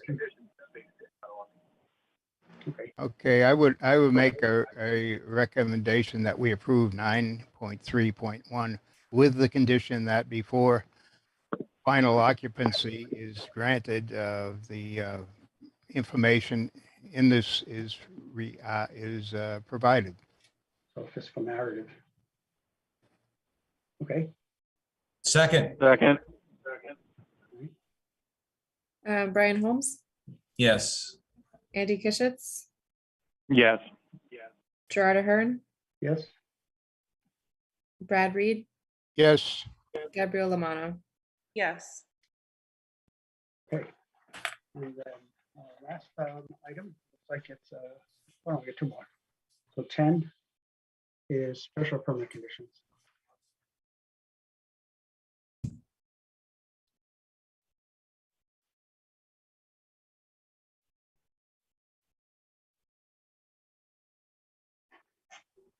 And so Would you Valerie, like we a have, reminder about what this is? right, There was an old special permit that allowed the construction of the existing office park that had some conditions that were specific to it. And so in order to make them not applicable to our project, we're just asking this board to confirm that they're waived as it relates to this project. It's a bit technical. It's another one of those that I'm not sure we even need because it was a special permit allowing for an office park that no longer exists in that form. But this is, again, just for our lenders and investors and making sure that this is cleared up on title. is the Board of Selectmen going to review and issue a new special permit under this? No, not for our project. The office park, the remaining office building will have to do whatever they need to do to keep operating. And this board not. Yeah, is but not there were some doing that. contingencies of access to some of the land that Flatley had. Are those going to be waived in your request? Everything that was in that special permit is being requested to be waived.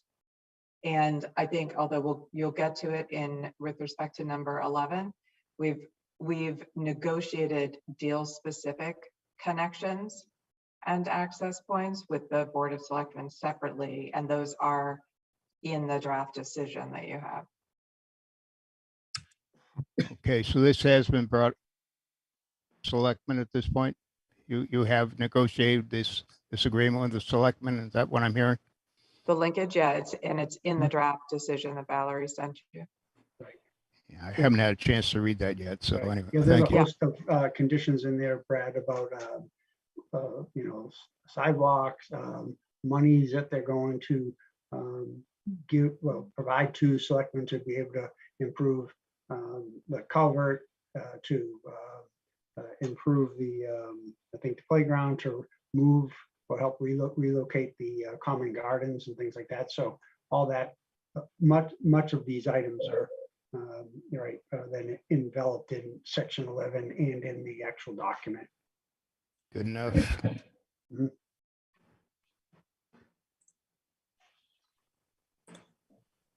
Okay, I motion So that we approve. Oh, go ahead. Can we look at section 22 of the, do we know what we're talking about before we move forward? Yeah, if Valerie wants to bring up that section on linkage, that's fine.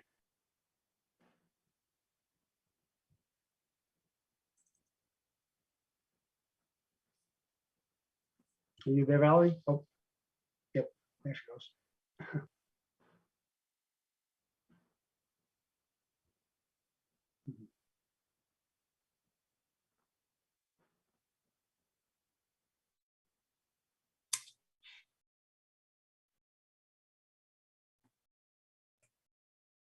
So again, replacing the stone culvert, the 16 spaces for the Bolton County Manor, emergency vehicle access across the project site, contribution of 50,000 to town for improvements of select board determination of Derby Field, 10,000 relocating the community gardens, 10,000 for making improvements to the playground.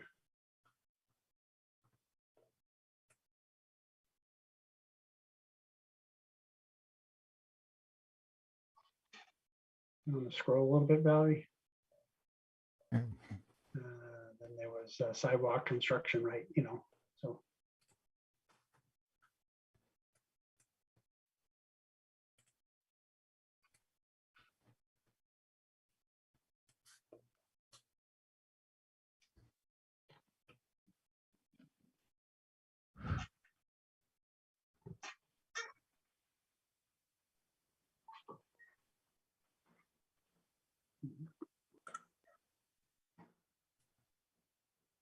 Right.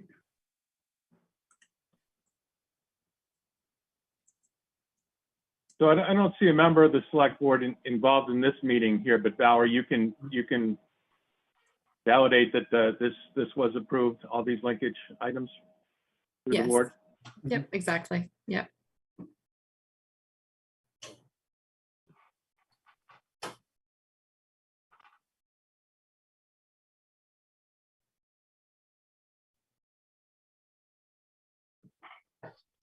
Okay. Any questions on that linkage area? And if not, then if we can entertain 10 and then 11, we'll be pretty much set with the waiver request.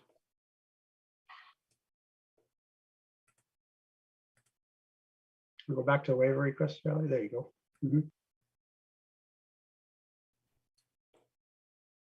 I motion that we approve waiver 10. Second, Brian Holmes, Yes. Andy Kishitz, yes, Brad Reed, Yes, Gerard Ahern, Yes. and Gabrielle Lamano. Yes. And then the linkage one, requests from Wilkwyler to comply with linkage condition contained in the comprehensive to extend the petition work improvements of site. So I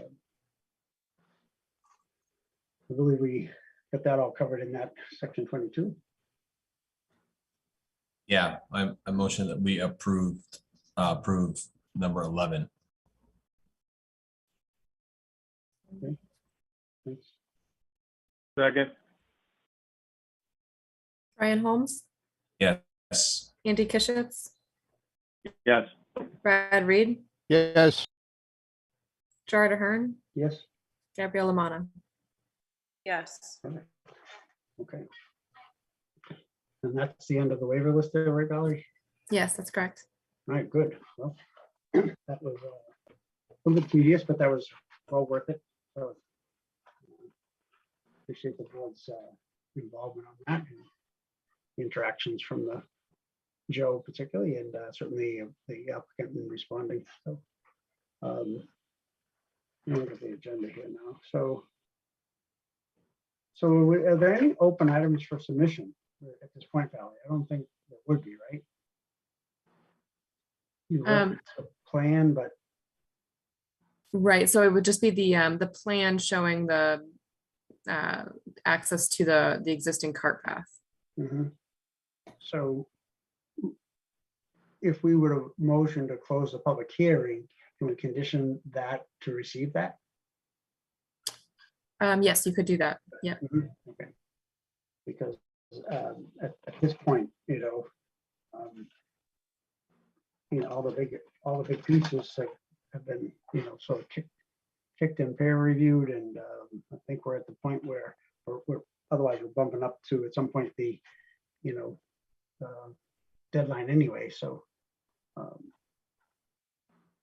think that we're at that stage, or maybe, should entertain a motion to close the public hearing portion and set a date thereafter to start the review of the decision. Or first, so we vote on the waiver, so then we have to vote on accepting the project and then close the public hearing? So no, so it would just be to close the public hearing. To vote to accept would be to accept the draft decision as written. Mhm. And does that, so that's a vote to accept the project or just, Right, a vote to accept the decision would be the same as accepting the project. right. So we need one the motion to close first? Yes. Close for, okay. And then, subject to receiving that plan, the plan receipt. And then, then a motion to approve the draft special permit, I mean, the draft decision. So I don't know that we're ready to approve the decision at this point. It would be to close the public hearing and then which would allow the board to and staff to continue working on the Final decision. decision, right. Right.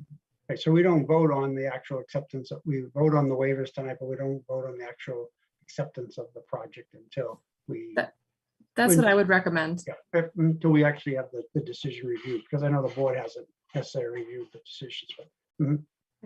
But, okay, so May I bring up a point, Mr. Are there any people who are online who have any questions before we close the hearing? We have a hand up. okay, good Yes. point. Hi, Tony Jagodnik, East End Road. Are we doing just 2 buildings with photovoltaic arrays on them still, or are we looking at putting solar arrays on all the buildings? Is that part of the plan that we're talking about here? I hadn't heard anything mentioned at all about it all evening. Right, so the current plans show the solar panels on the 2 largest buildings. That's right. Why only 2? And does that mean, again, I asked this question last time, does that mean that only the people who live in those buildings will get a lower electric bill? It doesn't seem, or will they have to pay more rent or something? I don't see why it's limited to just 2 buildings. No, so Yeah, sure. yeah, Tony, my understanding is how it'll work is any solar in the way these buildings are set up to be sub-metered actually just goes to common area electric and not the individual units anyway. Okay. So it just goes back into the grid. Correct. Yeah.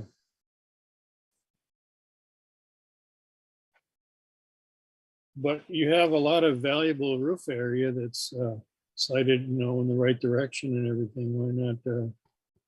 Why not put more? So that was the advice of the 2 best places to put them from our design team to date. Obviously, not having fully designed the buildings. That was So advice given is by it the still a design. possibility that could be added later then? Certainly, it's a Yeah. possibility it could be added later. Okay. We wouldn't want to commit to that at this point in time, but we could say that could be reviewed. All right, good.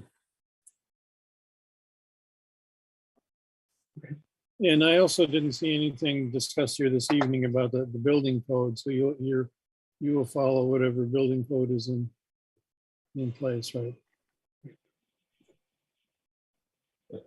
Yeah, absolutely. I don't know if that Okay. question was directed to me, but yes, absolutely. Okay, good. Thank you. Well,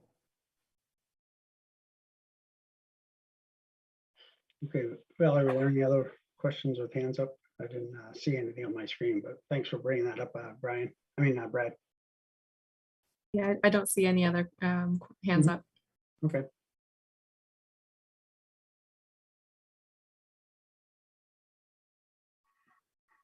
So with that, do we have a motion to close the public hearing? I will make a motion to close the public hearing.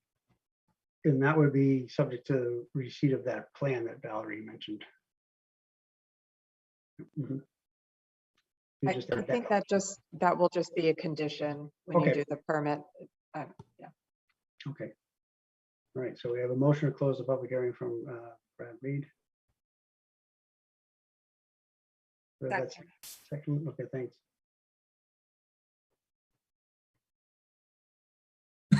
On mute Roll call again. that, Valerie. Yeah. Brian Holmes, Yes. Andy Kishitz, Yes.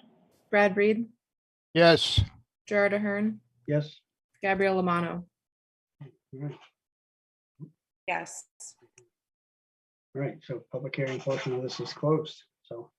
So Valerie, do we need to pick a date to have a meeting for the review of the draft decision? That would be helpful, I think, just with all members here. Yeah, that's probably the easiest. Mhm. What's your calendar looking like? Middle of like the 6th through like the middle of August, I will be out of pocket, so I probably won't be able to take any meetings that time, but.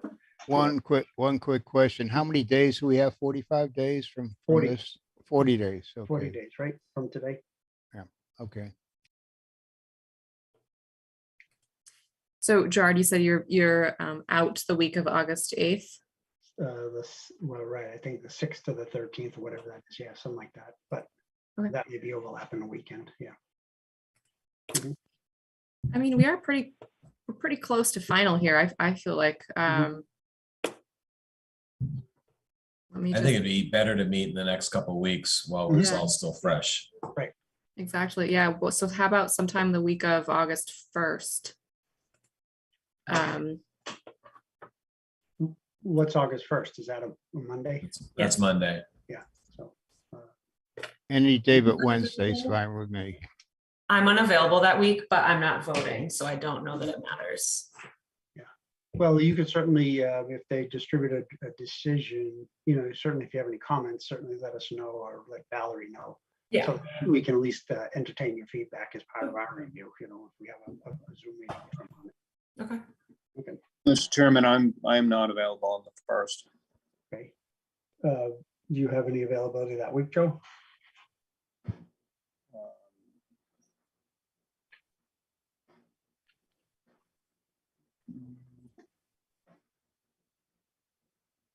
The 3rd, That's that Wednesday? yeah. That doesn't work for me. Okay. I'm available the 4th.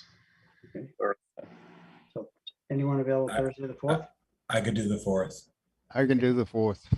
I can do the 4th then. And Yeah. I am letting you guys know that I'm looking at both of my calendars and I can do the 4th. Lessons learned, huh? Yes. Does August 4th work for you, Andy or Gabrielle? That's fine. Yes, it works for me. Not before 6:30, please. Right. Sure. All right, so how about we, How about 6:45 on August 4th? Gives Andy a little extra leeway in case there's, traffic, whatnot. It's good for me. Okay, Good. sounds good. I'll send you all an email to confirm with the Zoom link when that's ready. okay. Do we have to motion that? Or no? Okay. Nope. Okay, perfect. All right, so then with that, I guess we don't have any minutes to review, correct? Nope, no minutes. So just a motion to adjourn? That's right. Make a motion, we adjourn. All right, good. Second, Brian Holmes, yes. Andy Kishitz, Yes. Gerard Ahern, Yes, Elizabeth Hutchins, Yes. Brad Reed, Yes. and Gabriella Amano. Yes. All right. all right, well, thanks, folks. Thanks for all your efforts throughout this process, particularly the board and Valerie. You guys have really stepped up with all these meetings and everything, so I Yeah. appreciate all your involvement and effort. Thank you, Joe. Mr. Chairman, we'd like to thank the board and Valerie and Joe as well for everybody's efforts. It's been a great process. We really appreciate it. Well, thank you, appreciate it. Oh. And we'll see people in that was- the review. All right, good night. Have a good night. Have a good night. Thanks up, Valerie. Bye. Everybody was smiling, so I was like, oh, the meeting must be